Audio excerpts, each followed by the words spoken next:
नमस्ते दोस्तों, आप लोगों का मेरे YouTube चैनल पर स्वागत है। आज हम देव उठी एकादशी व्रत की कथा के बारे में जानेंगे।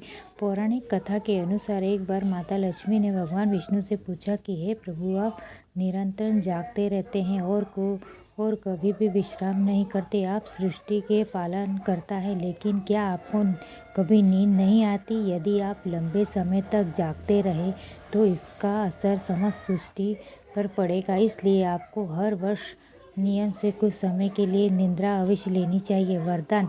माता लक्ष्मी की बात सुनकर भगवान विष्णु मुस्कुराए और बोले, देवी, तुमने बहुत अच्छा सुझाव दिया। मेरी निद्रा का यह विचार संसार के लिए हितकारी है। आज से मैं हर वर्ष 4 माह के लिए निद्रा योग्य निद्रा में चला जाया करूँगा। मेरी यह निद्रा मेरे भक्तों को सुख और शांति प्रदान करेगी। भगवान ने आगे कहा, मेरी यह निद्रा आषाढ़ मास की शुक्ल पक्ष की एकादशी देवशी एकादशी से शुरू होगी। कार्तिक मास की शुक्ल पक्ष की एकादशी देव उठी एकादशी के दिन समाप्त होगी। इस अवधि को चतुर्मास के नाम से जाना जाएगा। व्रत का महत्व। भगवान विष्णु ने यह भी कहा कि चतुर्मास में जो भक्त श्रद्धापूर्वक से मेरे लिए व्रत और पूजा और तप करेंगे, उन्हें अक्षय पुण्य और मोक्ष की प्राप्ति होगी। विशेषकर जो लोग कार्तिक मास की शुक्ल पक्ष की एकादशी के दिन मुझे शंख और घंटों की ध्वनि से जगाएंगे, मैं उनकी सभी मनोकामनाएं पूर्ण करूँगा। उनके वैवाहिक जीवन को सुखमय बनाऊंगा। तुलसी विवाह का महत्व। इस कथा को तुलसी विवाह से भी जोड़ा जाता है।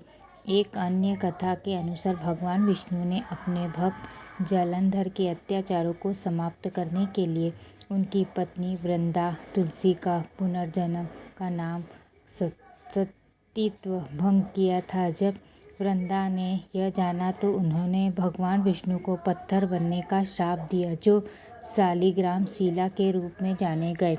वृंदा ने स्वयं को अग्नि में समर्पित कर दिया, जहाँ वह तुलसी के पौधे के रूप में प्रकट हुई।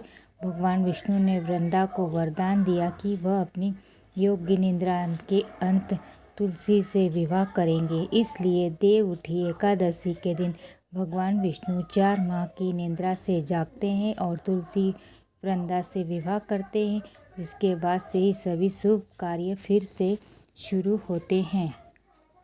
देव उठी एकादशी के अवसर पर भगवान विष्णु को जगाने और उनकी कृपा प्राप्त करने के लिए कुछ विशेष मंत्र इस प्रकार हैं। देव जागरण का मुख्य मंत्र। यह मंत्र भगवान विष्णु को उनकी 4 माह की निद्रा से जगाने के लिए बोला जाता है।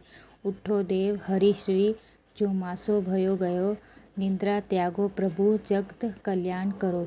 भगवान विष्णु का मूल मंत्र जपने के लिए इस मंत्र का जाप एकादशी के दिन सबसे अधिक शुभ माना जाता है। ओम नमो भगवते वासुदेवाय। देवों को जगाने का पारंपरिक भजन छोटा सा मंत्र। जब शंख और घंटी बजाकर देवों को जगाया जाता है तो यह पारंपरिक वाक्य बोला जाता है।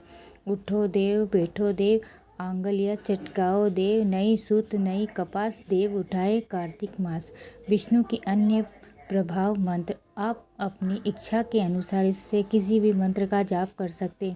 ओम विष्णु नमो, ओम विष्णुए नमो। तुलसी माता का मंत्र के विवाह से। यदि आप तुलसी विवाह भी कर रहे हैं तो तुलसी माता की पूजा के समय इस मंत्र का उच्चारण करें। महाप्रसाद जननी सर्व सौभाग्य वर्धनी, आदि वैधानी हरा, नित्य तुलसी तब नमस्तुते। जप की विधि। इन मंत्रों का जाप 11, 21, 51 या 108 बार रुद्राय या तुलसी की माला से कर सकते हैं। यदि आप लोगों को कहानी अच्छी लगी हो तो लाइक से सब्सक्राइब जरूर करें। धन्यवाद।